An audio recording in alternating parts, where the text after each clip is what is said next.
a todos, muchas gracias Julio por la invitación. Quiero empezar con una pequeña anécdota.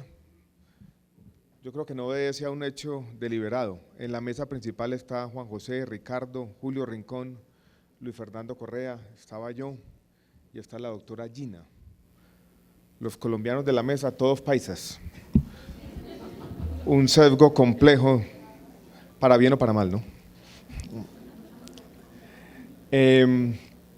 Me gustó el discurso del doctor Juan José, donde de alguna manera trataba de hacer una radiografía de los problemas de nuestro país, incluso que trascienden los temas de salud, con frases cortas, como si fueran pequeños titulares. Yo creo que de alguna manera lo que voy a tratar de hacer yo en mi intervención es tratar un diagnóstico que vaya un poquito más allá de esos titulares y que entre todos tratemos de entender la problemática del sector. Y voy a hacer un énfasis, porque yo creo que por la tarde vamos a hacer más en los énfasis de salud pública, en los asuntos financieros que son el quehacer de ustedes y nosotros, casi diario. Ahora se hizo una especie de recuento y se señalaron efemérides. 13 años usted estuvo, Ricardo, aquí. Una efeméride importante que yo creo que vale la pena señalar y tiene que ver con algunas de las cosas que se han dicho. En 2016, ¿qué cumpleaños o qué efeméride se está cumpliendo importante institucionalmente en nuestro país? Parece un año raro, como en la mitad de todo, ¿no? 25 años de la Constitución del año 1991. Ya es un cuarto de siglo, ya es una generación, ya es, podríamos decirlo de esta manera, casi una mayoría de edad. Y la Constitución del año 1991 consolidó los procesos de descentralización que en nuestro país habían comenzado en serio con la elección popular de alcaldes en la primera mitad de la década de los 80. Y todavía 25 años después, quiero señalarlo aquí, con muchas de las cosas que se dicen y se hacen, hay algo que nos queda faltando en la descentralización. De las cosas que se han dicho, ahora en estos 10 o 15 minutos previos, tal vez la que yo noté una reacción más clara de todos fue el tema de los informes que se repiten, reportes que dicen lo mismo, ejercicios burocráticos que parecen perder el sentido y se convierten muchas veces en un sentido en sí mismo y que los aíslan a ustedes de su trabajo con la población, que es el preponderante. Si nos preguntamos por qué, yo creo que la razón es única, sencilla, y es que 25 años después todavía no hemos podido tener una relación de confianza entre el centro y el territorio. 25 años después hay todavía una pieza de la descentralización incompleta. Y en mi trasegar por lo público como subdirector del DNP y ahora como ministro de Salud y Protección Social, me he dado cuenta todos los días de eso. Y he tratado en la interacción con mis funcionarios que se generen esos espacios de confianza. A veces en los momentos de ironía pienso que hay una especie de diálogo de sordos, muchas veces que tenemos entre el centro y en las regiones. El discurso nuestro, muchas veces, lo digo con sinceridad, es contradictorio. Nos sentamos con algunos alcaldes, con gerentes de hospital, y el discurso parece ser, compórtese como adultos, pero muchas veces lo seguimos tratando como niños. Eso tener que reportarlo todo, esos reportes repetitivos, yo creo que vienen de allí, de esa pieza de desconfianza. Pero hay una respuesta, muchas veces del territorio también, que me recuerda una frase del profesor Estanislao Zuleta cuando hablaba de demandas contradictorias. Muchas veces desde el territorio el mensaje que recibimos es, déjeme solo, pero quiérame mucho. Esto es autonomía, pero que la autonomía esté acompañada de recursos cuantiosos. Tenemos que romper esa interacción. Y yo creo que 25 años después tenemos que seguir construyendo espacios de confianza y es un reto para todos, hacer realidad la descentralización. En las cosas que se han dicho aquí, miren que también hay una paradoja a la hora de imaginarnos el cambio social. Julio lo dice con razón, el cambio social, el cambio para la gente, la paz, como queramos llamarlo, los retos futuros de nuestro país se construye desde abajo, desde el territorio. Pero eso también necesita algún tipo de rectoría y nosotros tenemos que ser capaces de pensar que el cambio social tiene esas dos dimensiones.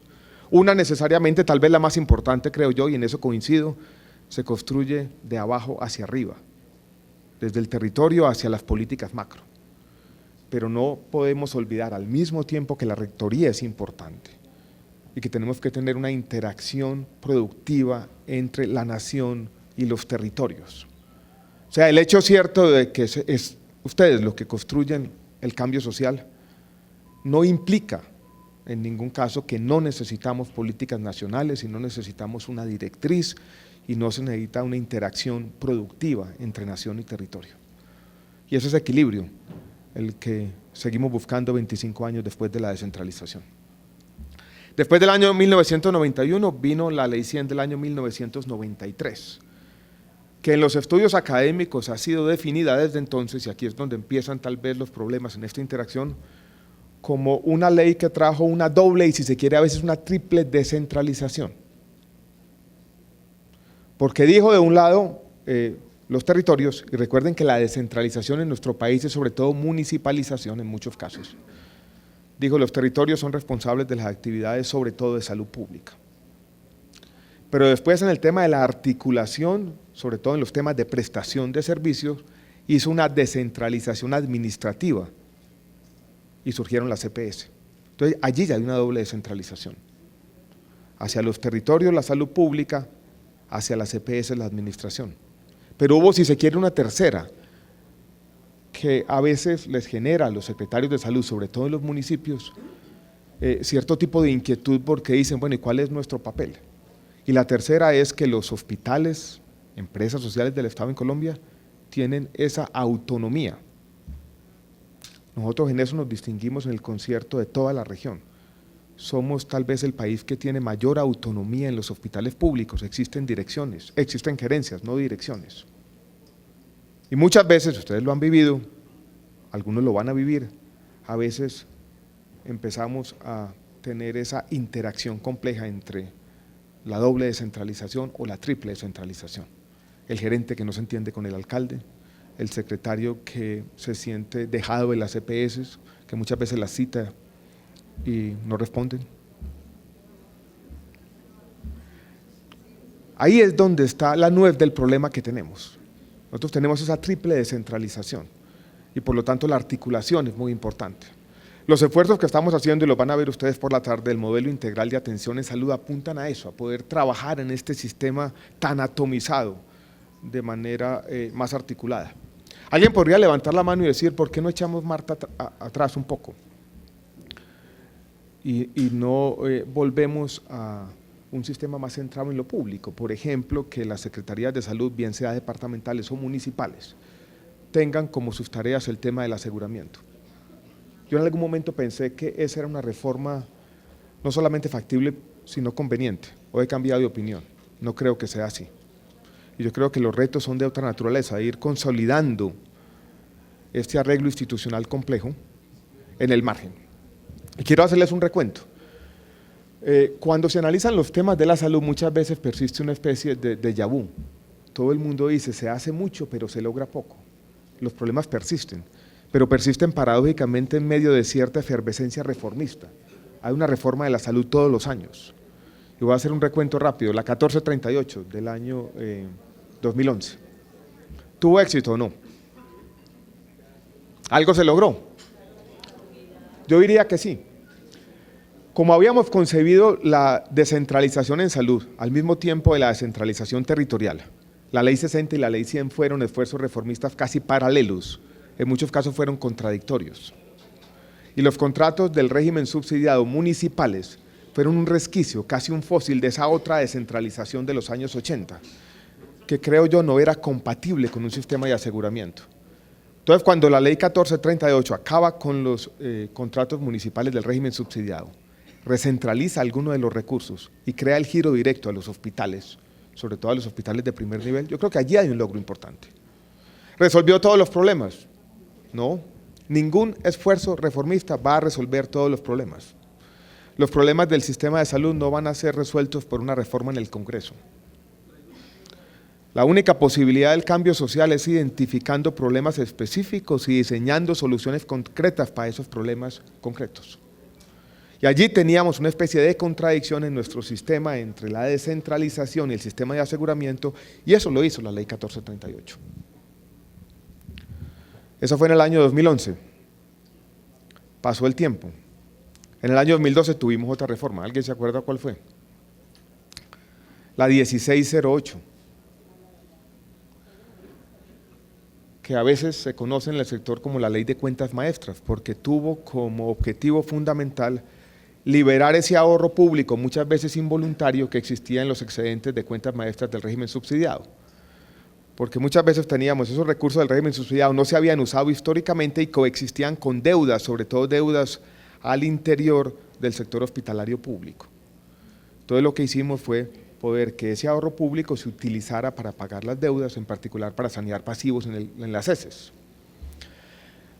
Hicimos otros elementos como la compra de cartera que serviría después para lidiar con los problemas financieros. ¿Resolvió todos los problemas?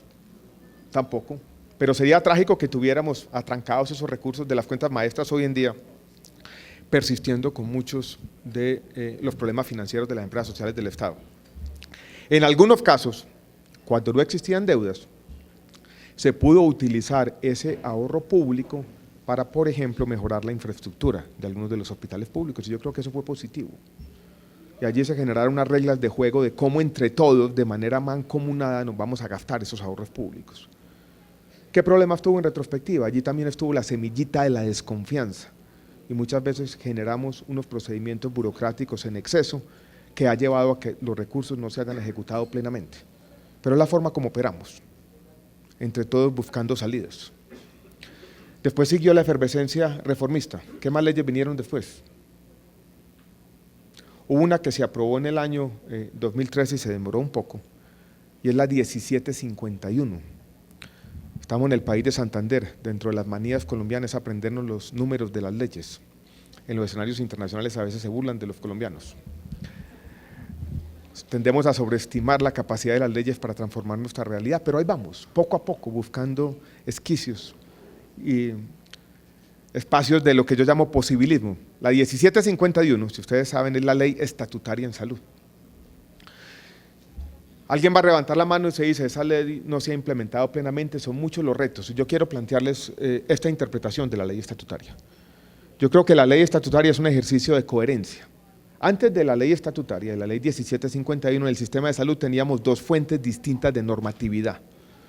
Una jurisprudencia repetida de la Corte Constitucional que había empezado muy temprano, desde el año 94, consolidando entre otras la salud como un derecho fundamental, y otra las normas que expedía el Ministerio.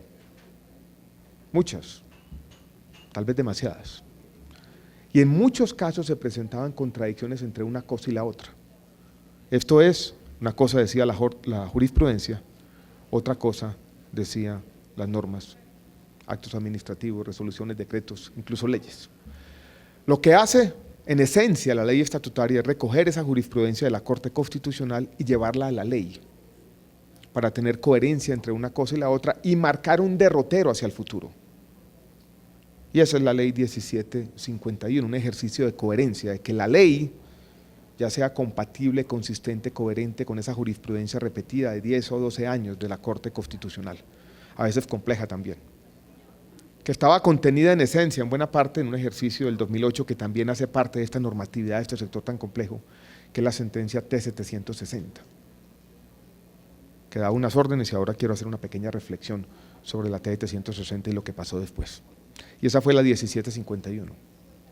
Después vino otra, y no estoy siendo exhaustivo, es la 1753, que los invito a que en los ratos libres, de pronto un fin de semana por la noche, la lean, porque es la ley del Plan Nacional de Desarrollo, la ley del Plan Nacional de Desarrollo del segundo periodo del gobierno del presidente Santos, y yo creo que es bueno que por lo menos la ley y todo lo que está antes, la exposición de motivos, que no es otra cosa que el plan de desarrollo, para que ustedes entiendan cuáles son los retos, por lo menos como los concibe el Ministerio de Salud y como los concibe el Gobierno Nacional, tratando de hacer este ejercicio de doble vía, como lo dije hace un rato, de abajo hacia arriba y de arriba hacia abajo. ¿Qué hizo la ley 1753? Consolidó algunos de los elementos de la política farmacéutica que se mencionaron hace un rato, no voy a ser exhaustivo, y también hizo un cambio administrativo importante. Desaparece el FOSIGA y el manejo de los recursos ahora va a ser todo centralizado en el Ministerio, con más controles en una unidad de gestión que va a cambiar un poco la arquitectura institucional del sector. A partir del año entrante estamos en ese proceso de implementación de ese nuevo fondo que va a acumular la totalidad de los recursos del sistema de salud. Quise hacerles este recuento porque yo creo que estamos en un punto de inflexión distinto. Yo no creo que necesitamos muchas más leyes. Yo creo que el sector está viviendo un momento de transición en el que uno podría decir todo el andamiaje normativo legal, sobre todo de reformas legales en el Congreso, más o menos está completo. Aunque estamos discutiendo otra ley, la 7724 financiera, pero eso es una ley de algunos artículos de refinamientos, podríamos decir, que trata de conseguir algunos recursos. Voy a hacer una alusión pequeña a esa ley más adelante. Pero quiero compartir con ustedes esta idea del momento del sistema de salud. Y una primera idea entonces es, creo que no necesitamos más reformas legales, por lo menos en un horizonte de 5 o 10 años. Ya ese trabajo está hecho. Y no es con reformas legales como vamos a resolver el problema de los titulares que nos presentaba ahora Juan José. De esos problemas financieros, de esos problemas de salud pública, de esos problemas a veces de falta de acceso oportuno, que es el día a día de ustedes y de nosotros. Pero vuelvo y repito, tenemos leyes para hacer el trabajo, no es con más leyes. Y quiero plantear otro momento del sistema, haciendo un corte de cuentas deliberado, y es el del año 2008 de la sentencia T760 que acabo de mencionar y el de hoy. En su momento, cuando básicamente comienza una doble administración del sistema de salud, el juez constitucional empieza a coadministrar de alguna forma el sistema con el Ministerio de Salud, se plantearon 3 objetivos preponderantes y yo quisiera revisitar la sentencia T760. Uno es el de la cobertura universal, el otro el de la igualación de los planes de beneficios y el otro es de la ampliación integral del plan obligatorio de salud. Pues señoras y señores, ya se han cumplido esos 3. Esto para decirles que los retos dan más de naturaleza cuantitativa del sistema, de tener una cobertura casi universal, 97%, de igualar esos planes de beneficio entre los dos regímenes, subsidiado y contributivo, de ampliar el POS, de proteger financieramente a la gran mayoría de los colombianos. A pesar de las críticas al sistema de salud, a mí me gusta hacer comparaciones internacionales. Y muchas de las conversaciones más instructivas que yo tengo es cuando me siento con mis colegas del continente. Y hablo con mi colega de Perú y me dice que en las barriadas de Lima, por ejemplo, hay un mecanismo informal de aseguramiento entre las comunidades. 10, 15, 25, 30 familias se juntan para pagar un tratamiento oncológico de un paciente de estrato 1 en Lima, porque allí no hay protección financiera. Eso ya lo superamos en Colombia. A pesar de nuestros procesos, a pesar de la heterogeneidad en el territorio, a pesar de los problemas que persisten, hemos sido capaces de cumplir ese objetivo preponderante que planteó la Ley 100 en su momento, que era la protección financiera. En Chile, que es un país que tiene un ingreso por habitante casi el doble que el que tenemos nosotros, lo que ha hecho el sistema de salud es un sistema que se llama de auges, donde por patología va priorizando lo que cubre. Esto dice, el derecho a la salud en Chile incluye unas patologías y excluye otras. Y si usted se llega a enfermar de una de las que está excluida, el Estado no responde. En Colombia, nuestro derecho a la salud incluye la totalidad de las patologías. No incluye, aunque a veces sí se paga, el último medicamento que apenas acaba de llegar para una patología específica y que probablemente ofrece mucho, pero no va a aportar tanto.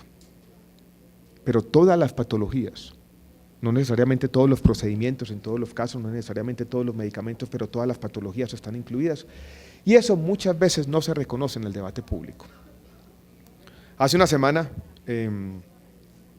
leyendo prensa por la noche antes de acostarme o medio desvelado, me encuentro con una noticia, no sé qué desarrollo habrá tenido, en semana.com, de que se va a presentar una demanda ante la Corte Interamericana de Derechos Humanos del Sistema de Salud porque se está violentando el derecho fundamental a la salud. Seguramente sale una frustración y yo digo que es genuina. Pero los argumentos que allí se esgrimían desconocen esa realidad regional y desconocen los avances que ha tenido nuestro país vis a vis los otros países de la región. Si un juez constitucional en Costa Rica mira esa demanda y es objetivo y conoce la realidad de la salud en nuestra región, en América Latina, lo primero que va a decir es quienes la presentaron están locos. ¿Por qué Colombia, el país que más ha avanzado, por ejemplo, en la protección financiera, es el país que va a ser castigado por violar el derecho a la salud?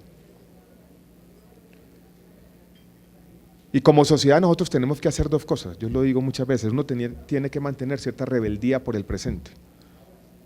Nadie puede ser capaz de estar tranquilo cuando tenemos muchas veces violentación o violación de la dignidad humana, diferencias en las oportunidades que tenemos como sociedad. Pero esa rebeldía con el presente tiene que estar también acompañada de un ejercicio objetivo de reconocer los avances que entre todos hemos logrado como sociedad. Porque si solamente es rebeldía sobre el presente, si solamente es cierto enojo o cierta rabia, pero si no se reconoce, lo que vamos a tener es una fuerza que no es siempre constructiva. Yo como economista tengo un convencimiento que, si se quiere, es paradójico y que es complejo y que nos debe llamar a todos a cierta modestia, y es que desde el Estado hay una asimetría fundamental. Construir es difícil, destruir es fácil, y eso lo tenemos que tener todos en cuenta a la hora de hacer los procesos. Vaya avance la sociedad, vaya mejore el bienestar de la gente, vaya logre cambiar la realidad social. Eso requiere coraje, requiere persistencia, requiere años de trabajo. Destruya muy fácil, con un acto administrativo, borramos lo que se ha hecho y lo que ha construido mucha gente por muchos años. Y yo creo que eso es un llamado a utilizar nuestro poder como toca. Sobre todo, y aquí debe haber muchos médicos, cuidándonos de no hacer daño. Con esta reflexión quiero hacer ya un análisis más puntual sobre algunos de los problemas financieros del sistema. Los financieros son evidentes y podríamos hacer una lista de los titulares. La evidencia más cercana a ustedes son los problemas, sobre todo de las empresas sociales del Estado, y los problemas de cartera, de riesgo financiero. Eso tiene otra manifestación, menos evidente para todos, pero también grave, que tiene que ver con el mismo diagnóstico, y son los problemas financieros de la CPS. En particular, los patrimonios menguados, muchas veces negativos, de las empresas pagadoras o aseguradoras, que hacen parte de esta doble o triple descentralización que mencionaba hace un rato. Muchas veces se engloba esta problemática diciendo tenemos un tema de flujo de recursos. Y muchas veces creo yo que el diagnóstico se simplifica en demasía. La narrativa de los periodistas, que a veces es excesivamente simplista, y cierta frivolidad del mundo contra la que yo me cansé de luchar, parece reducir los problemas financieros del sistema a una sola causa: las EPS no pagan. Lo que yo he querido es salir un poco de esa sola frase y que nos preguntemos entre todos por qué diablos es que las EPS no pagan, qué hay detrás de estos problemas financieros. Que no nos quedemos en la causa primera, que tratemos de escudriñar un poco las causas que hay detrás. Y nos vamos a encontrar que el problema es un poco más complejo. ¿Por qué creen que tenemos problemas financieros en el sistema? Es simplemente que a todas, sin excepción, a todas las EPS les dio obcecadamente por no pagar. La cosa es más difícil, desafortunadamente. Si ese fuera el problema, créame, ya lo hubiéramos resuelto. Si la reforma a la salud que necesitara nuestro sistema era simplemente una reforma de un artículo eliminando las EPS para tener desde lo público, desde lo privado, desde lo mixto, de lo que fuera, una gente que verdaderamente pagara este tema, ya estaría resuelto hace mucho tiempo. Y eso riñe, ese diagnóstico simplista, con los problemas de sostenibilidad de los sistemas de salud que no son solamente de Colombia. Yo les invito que ahora o esta noche, después de la fiesta, no sé si habrá, vayan a Google y pongan una frase: crisis de la salud, y se van a encontrar titulares o análisis muy similares a los de Colombia, en México, en Centroamérica, en Chile y en buena parte del mundo, incluidos los Estados Unidos, que gasta 20 veces más por habitante que nosotros en su sistema de salud. Esto ya nos llama la atención que aquí tiene que haber una causa un poco más compleja. ¿Qué hay detrás de los problemas financieros, de la cartera, de la deuda, de los patrimonios de la CPS, del agotamiento de los excedentes del FOSIGA, de estos problemas de flujo de recursos? Como todo problema social complejo, tiene causas múltiples. Y aquí tuvimos problemas de regulación, si hubiéramos tenido, por ejemplo, un régimen patrimonial de solvencia de la CPS más estricto que tenemos hoy después del decreto 2702, si lo hubiéramos tenido, digo, desde los inicios de la Ley 100, si no hubiéramos por allá en el año 1998 relajado los requisitos de solvencia de la CPS, de pronto hoy tendríamos una situación mejor. Si hubiéramos controlado mejor los recursos, si en nuestro país hubiera existido una mejor supervisión, si hubiéramos tenido desde el comienzo, acompañando todo este proceso, una superintendencia de salud fortalecida, si hubiéramos tenido en el territorio una descentralización que hubiera redundado en un cuidado de los recursos, no tendríamos de pronto muchos de los problemas financieros. Del periodo 2005 al periodo 2010-2011 se perdieron 500.000 millones de pesos girados a los municipios para alimentar el Sistema General de Seguridad Social en Salud. No aparecen. Problemas de regulación, problemas de supervisión y problemas de control. Pero si me preguntan hoy a mí si eso explica todo el problema, yo les diría no. La causa preponderante, no la única, pero la preponderante, en mi opinión, es otra. Y es que el sistema, probablemente por allá desde el año 2007-2008, coincidiendo con la sentencia T760 y coincidiendo con la explosión de los recobros, ha gastado sistemáticamente más de lo que tiene. Este sigue siendo un sistema donde hay una incoherencia de fondo en la mitad. Como sociedad, decidimos destinar unos recursos para pagar por la salud. Ingresos fiscales y parafiscales, el gasto de bolsillo en Colombia es probablemente el más bajo de América Latina. Esto es lo que sale para pagar salud directamente del bolsillo en los ciudadanos, es el 14% en Colombia, el 40% en el promedio de la región. Entonces este es un sistema público que se financia con las contribuciones de ustedes y de nosotros y con los impuestos que también pagamos todos. Esa plata está allí y es la que paga por la salud. Y sistemáticamente, año tras año, yo diría día tras día, mes tras mes, hemos gastado más de lo que tenemos. Y los hemos gastado porque hay dos dimensiones no resueltas en nuestro sistema de salud. Una tiene que ver cómo vamos a incorporar la nueva tecnología. Después de la sentencia T760, los recobros aumentaron el régimen contributivo de 200.000 millones de pesos a 2 billones de pesos anuales en cuestión de 3 o 4 años. Y esa fue la forma como el sistema de salud decidió incorporar los nuevos medicamentos. Y lo hizo de la peor manera en su momento, pagar por todos los medicamentos, incluidos medicamentos de alto costo, al precio que quisieran cobrar las compañías farmacéuticas. Por eso en el año 2009-2010, ustedes lo recuerdan, de pronto el gobierno del presidente Uribe entonces decretó una emergencia social porque el sistema se había quebrado y se había quebrado por ese exceso de gasto farmacéutico, entre otros.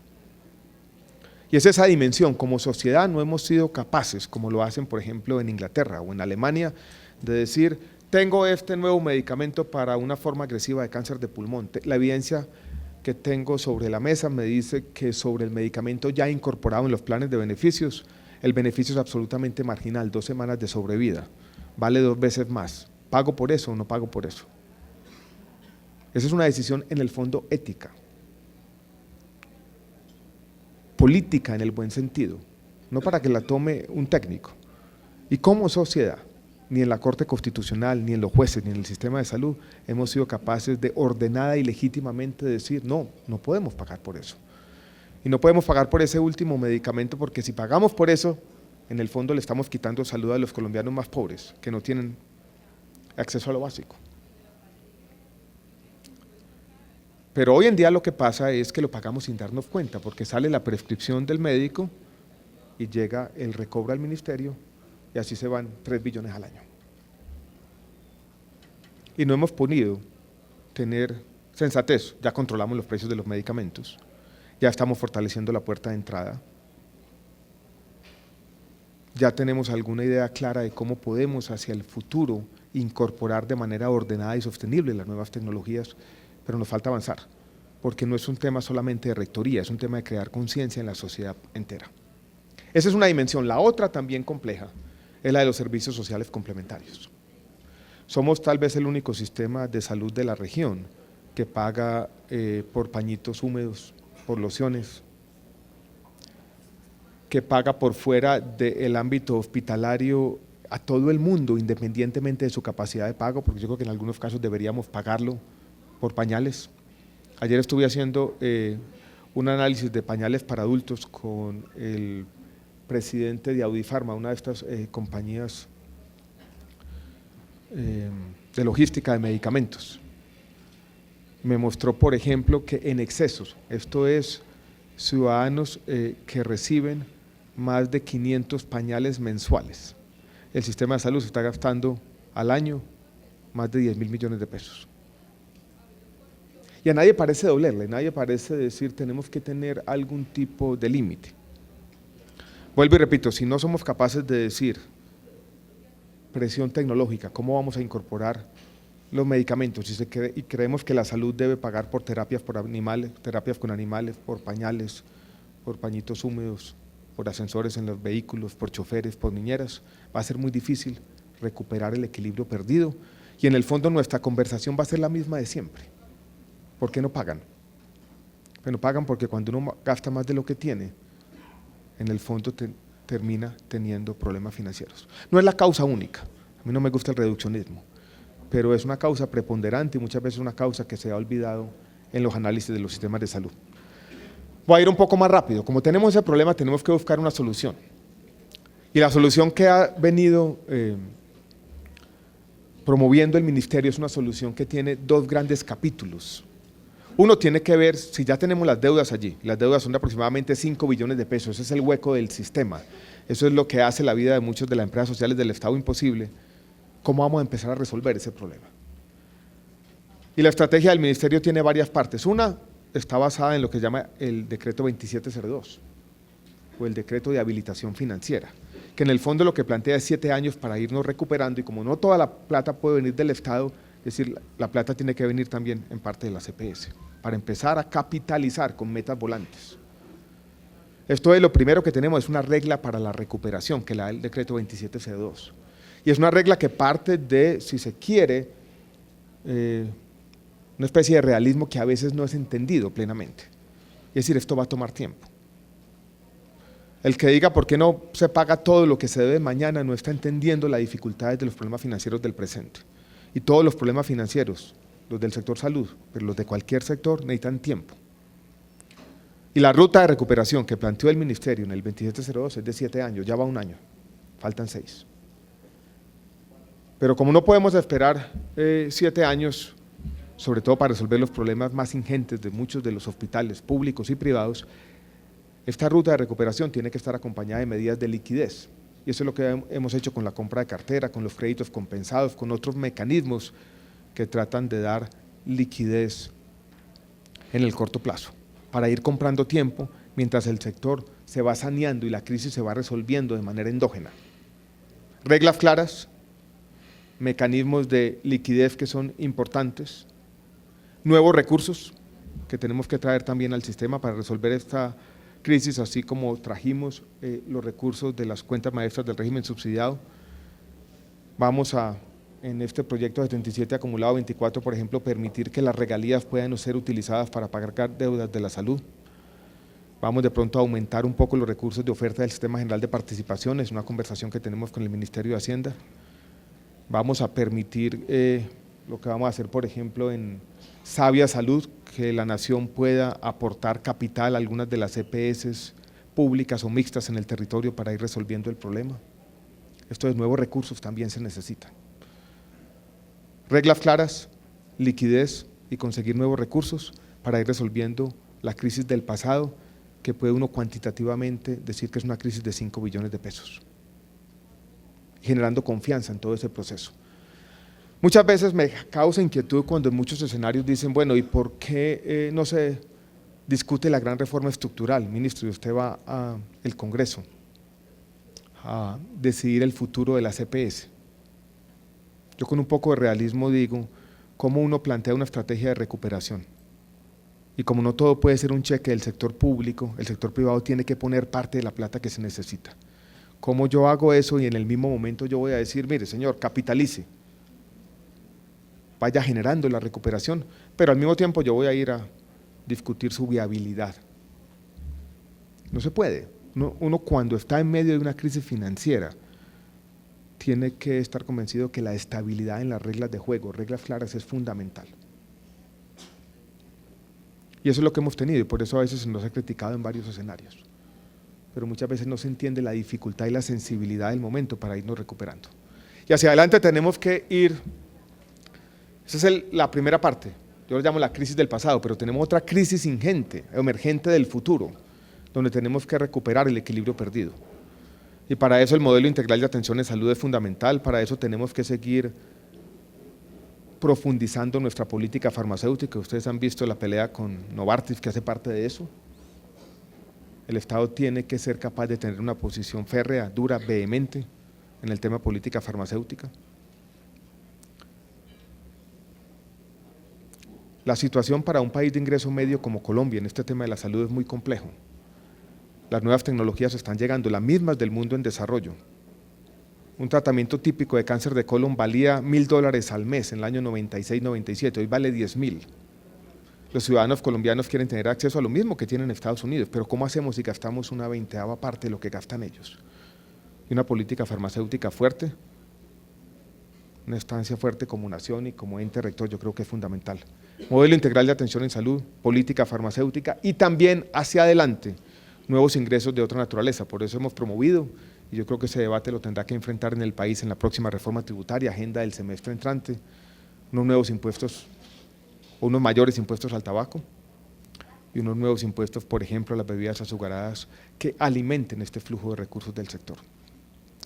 Así es como estamos viendo el sistema, entendiendo las causas, tratando de ver que tenemos un problema del pasado, que es una crisis financiera que tenemos que resolver, que requiere reglas claras, tiempo y confianza, y que tenemos que recuperar ese equilibrio perdido hacia el futuro, manteniendo esa rebeldía contra el presente, siendo conscientes de que hay muchas cosas que mejorar, pero también manteniendo cierto respeto hacia el pasado, siendo conscientes al mismo tiempo que yo creo que hay unos logros sociales que tenemos que proteger.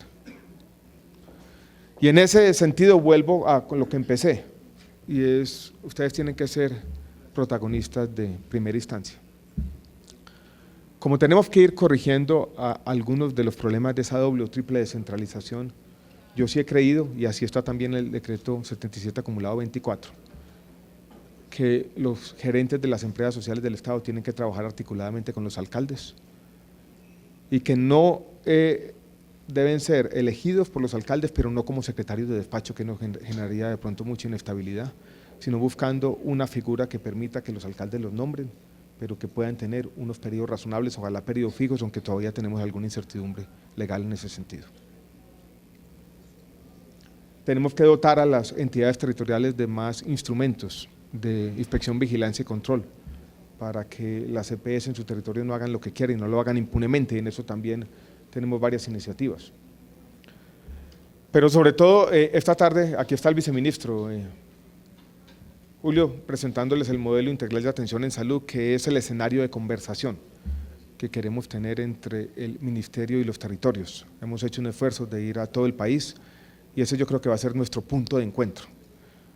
Y ese es el mensaje que quiero darles, una invitación a que trabajemos juntos. Ya tuvieron con Luis Fernando la oportunidad de ver lo del Plan Nacional de Salud Pública y los otros escenarios. Yo termino, si se quiere, con una declaración de principios. Yo creo en la descentralización. Y sí creo fervientemente que ustedes son los que van a hacer la diferencia. Nosotros estamos para acompañarlos en ese proceso, no son las leyes, no es el ministerio, nosotros tenemos que mantener cierta coherencia en estos macroprocesos. Pero el cambio social sí se da de abajo hacia arriba en una buena medida.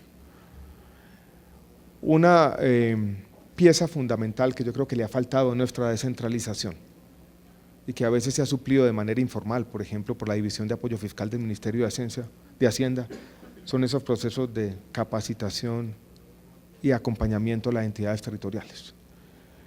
Por eso tal vez ha sido el ministro que más ha venido a estos escenarios, porque creo que los diálogos con el territorio son fundamentales.